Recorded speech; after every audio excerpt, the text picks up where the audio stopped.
Hi, this is Kathy Weymouth from tunethetemple.com, and we're in a series about codependent relationships, and this is video number 5, Loosening the Hold on Codependent Relationships, Part 2. In other words, the second half of I didn't finish it in video 4. So if you haven't seen video 4, please pause this video, go back and watch it. Matter of fact, if you've missed any of the previous 4 videos, I suggest you watch them first, because my series always build upon what I said previously. Okay, so this is a series.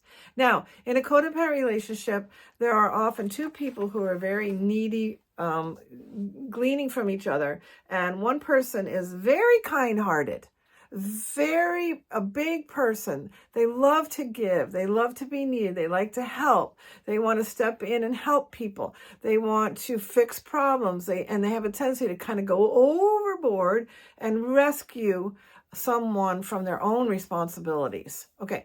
Then the other person that they're in link with is this needy person B, who isn't carrying their load in some way. They're maybe not making money as an adult child.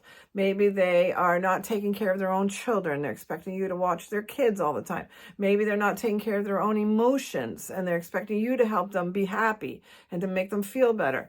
There's some way that they're not taking care of themselves. Maybe they're an addict and they're addicted, and they're expecting you to help pay to buy their drugs. I mean, this does happen. Okay, so these 2 people have an unhealthy hold on each other, and they feed off of each other. Okay, so I want to show you ways to disconnect, ways to loosen this hold. So in the previous video, video 4, I mentioned 5 things.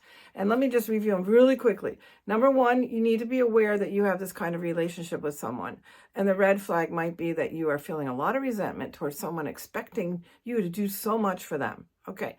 Number 2, admit that this is an unhealthy interconnection that you have with each other. This is unhealthy for them, but it's also unhealthy for you. Okay.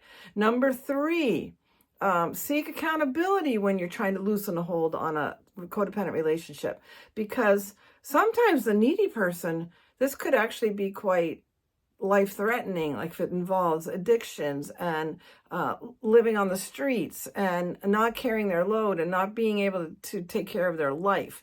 So getting help and accountability is really important. And I can offer you coaching. Okay, I'm not a licensed counselor, and I'm not a, quote, psychologist or psychiatrist, but I can offer you some coaching and offer some accountability to you as you go along the process. So let me know if you want some help with that. And then number 4, choose this one relationship that you're going to work on. Don't work on 5 of them. Choose one relationship and brainstorm what are all the things that you are doing for person B? What are you doing for them that they should really be doing for themselves? Okay. All right. Now we're going to talk about number 5, what I mentioned last week. And that is begin to say no to the needy person. And I want to sort of break that down. How do you begin to say no? And why is it important to say no? And you're basically saying, I'm going to stop interfering with their life. Now, how do you do this? Okay, there's ways to do it, but I ran across something this morning that just, sometimes it just blows my mind. Like, I just really felt led to pick up a book on my bookshelf. And it's called Boundaries by Dr. Townsend and Dr. Cloud. And I went to the back. I was like, okay, I wonder why I'm feeling led to look at this. And I went to the back and I looked up codependent relationships, and I went to a chapter, and they were talking about the same thing that I've been mentioning, although they had one other part that I want to just bring into the story. They were saying how there are these natural laws in effect, like the law of gravity is a natural law, and something falls. If you let go of something, it falls because of gravity, and then you can go in and catch it. So it falls and you can catch it and interfere with the law of gravity. Okay. Well, there are other laws in place, and one of them is called the law of cause and effect, or we may know it better as the law of reaping and sowing. Okay.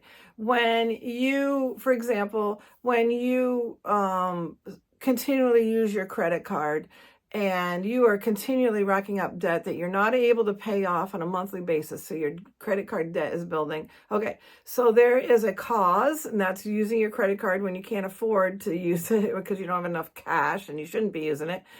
Or, well, yeah, unless it's an emergency. I mean, if you're washing machine breaks down. Okay, it's an example.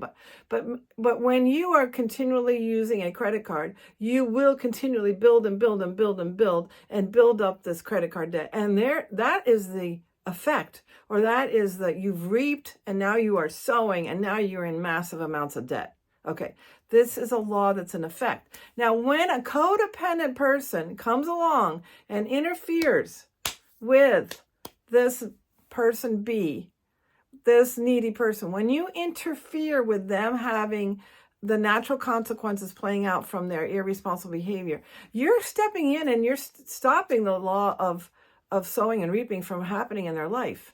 Yeah, they're sowing irresponsibility, but they're not reaping the consequences because you step in and you solve the problem for them. Guess who's reaping the consequences? You are the giver, the rescuer.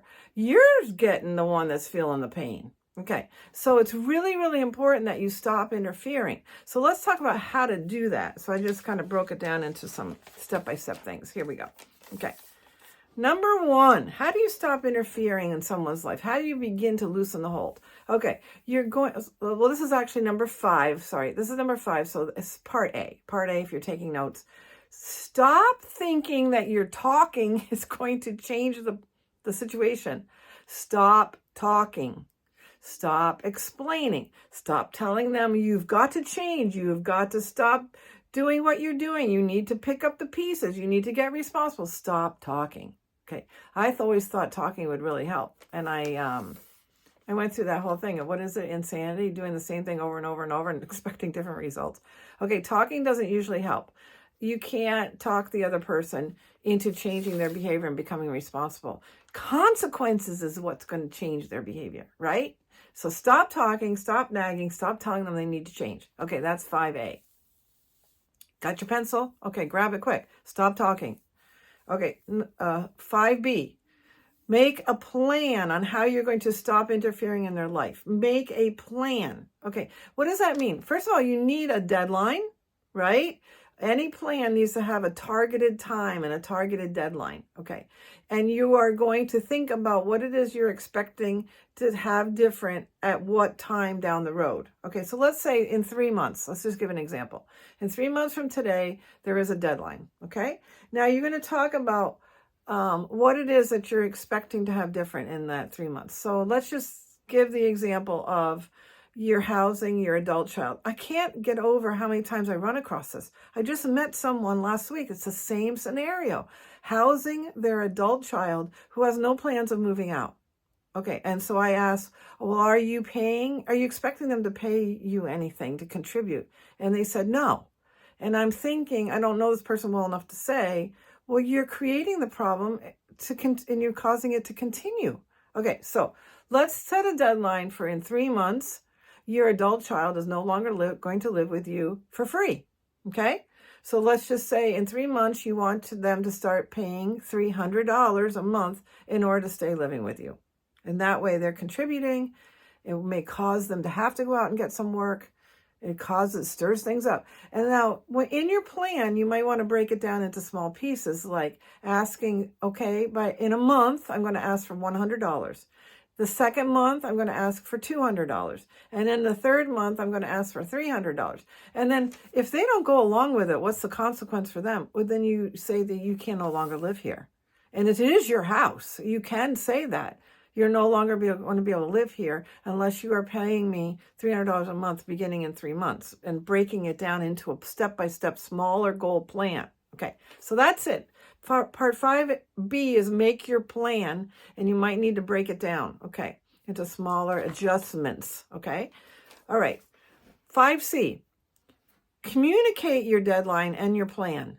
Now, don't nag, don't raise your voice, just be very calm and say, you know, we love having you live here, but I can't afford to have you do, or whatever, maybe you can afford, so I'm not able to have you live here anymore without you contributing. So this is the plan. And you just make it very calm, very short, very simple. Do not explain, do not explain it to death. Just lay it out very calmly. Okay. Now, 5D is basically reframing your thinking, and keep reframing your thinking. Keep reminding yourself that this is now becoming healthier. Remind yourself that this is good for the other person and it's good for you. Just keep reminding yourself this is so important, that you stop interfering, that you allow the law of sowing and reaping to go into effect and you don't cancel it out for someone else. And so this is going to help them. Okay, remind yourself. And then 5, A, B, C, D, E, 5E. Okay, this is a toughie. Don't give up. Like, don't waver. The worst thing you can do is to give like these empty threats. Whatever you put in place, boy, oh boy, you better stick with it, okay? So find ways to be strong and find ways that you are actually going to follow through on what you said that you're expecting from this person. So let me give you another example. You've been dog sitting for your father who drops off your dog, or your friend who drops off your dog, and they just kind of do it spur of the moment or whatever. And you just come up with, what am I able to do? Okay, I can do this 2 days a month.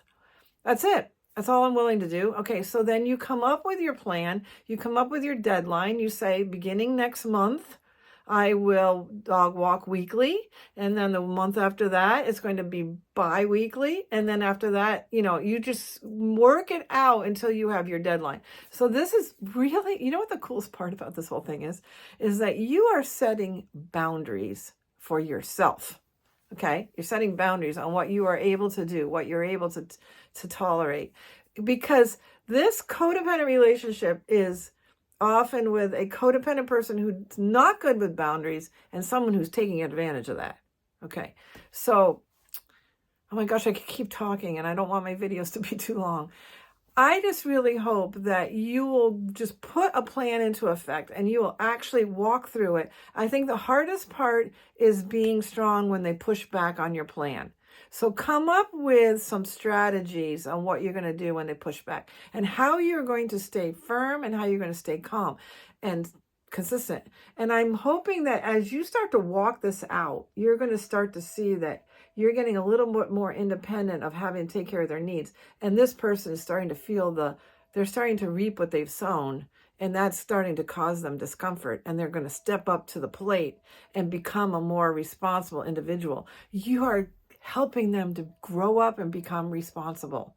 So anyway, this is Kathy Weymouth at tunethetemple.com, our series on codependent relationships and loosening the hold. I hope this is really helpful. Okay, tunethetemple.com.